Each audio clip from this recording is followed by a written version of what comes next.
నేనైతే కొర్రలు సోలు ఆడించడానికి మా పక్క ఊర్లో ఉండే మిల్లుకి వెళ్ళాను. ఇక్కడ ఎన్ని రకాల వస్తువులు ఆడుతారో మనం అడిగి తెలుసుకుందాం ఈరోజు.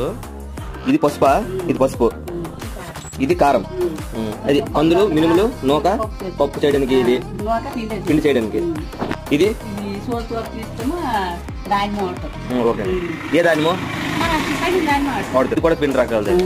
మనం తీసుకుని వెళ్ళిన కొర్రలు సోలు వెయిట్ వచ్చి 8 కేజీల దగ్గరలో ఉంది. ఈ అమ్మ ఆడించడానికి కేజీ 2 రూపాయలు లెక్క తీసుకుంటుంది. 8 కేజీలకి ఎంత అవుతుందో కామెంట్ చేయండి మీరైతే. అమ్మ అయితే జీవనోపాధి కోసం అయితే ఇంట్లో పైన ఈ విధంగా సెటప్ చేసుకున్నారు. పప్పు టీయే 10 రూపాయలు, కానీ వీళ్ళు 2 రూపాయలకే మనకి కేజీని ఆడించిస్తున్నారంటే వాళ్ళకి ఏ విధంగా కిడుతుందో మరి. నేనైతే రాగుల్ని కొర్రల్ని కలిపి ఆడించి పిండి చేసుకుని అంబలు తయారు చేసుకుంటాను. కొర్రల్ని రైస్ కింద ఉపయోగించుకుంటాము. పూర్వం రోజుల్లో కడుపు జరక్క ఈ కొర్రల్ని మనం రైస్ కింద తినేవాళ్ళము.